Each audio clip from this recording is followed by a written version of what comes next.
መሰረታዊ ተነባቢዎቹ እነዚህ ናቸው 14ቱ። እስኪ እያንዳንዳቸውን ደግሞ እንመልከት።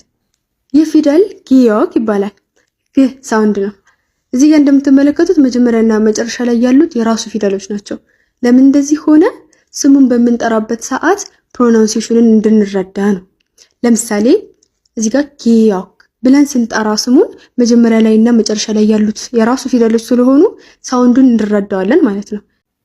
ስለዚህ እዚህ ጋር ስሙን ስንጠራው ጊዮክ ስንለው ፕሮናንሴሽኑን መረዳት እንችላለን ማለት ነው።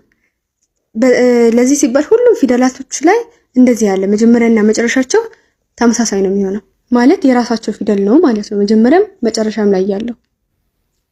ይህ ፊደል ደግሞ ኒየን ይባላል። ን ሳውንድ ነው። እዚህም ጋር በተመሳሳይ መጀመሪያና መጨረሻ ላይ ያለው ራሱ ፊደሉ ነው። ምን ብለን እንጠራዋለን? ኒየን ኒየን ን ን። ይህኛው ደግሞ ዲግት ይባላል። ጅ ሳውንድ ነው ያለው። እዚህም ጋር የመጀመሪያውም የመጨረሻውም ራሱ ፊደሉ ነው ያለው። እንዴት ብለን እንጥራው? ዲግት ዲግት ድ ድ።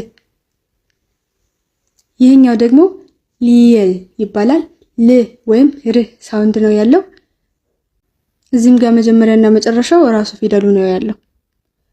ሊየል ሊየል ል ወይም ር። ይህኛው ደግሞ ሚየም ይባላል። ም ሳውንድ ነው ያለው። እዚህም ጋር ልክ እንደሌሎቹ መጀመሪያና መጨረሻው ፊደሉ የራሱ ፊደል ነው። ሚየም ሚየም ም ም። ይህኛው ደግሞ ቢየብ ይባላል። ብ ሳውንድ ነው ያለው። ልክ እንደሌሎቹ ይህኛውም የመጀመሪያውም የመጨረሻውም ራሱ ፊደሉ ነው። ቢየብ ቢየብ ብ ብ።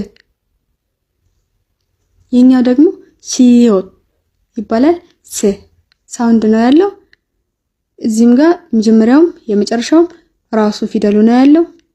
ሲዮት ሲዮት ስ ስ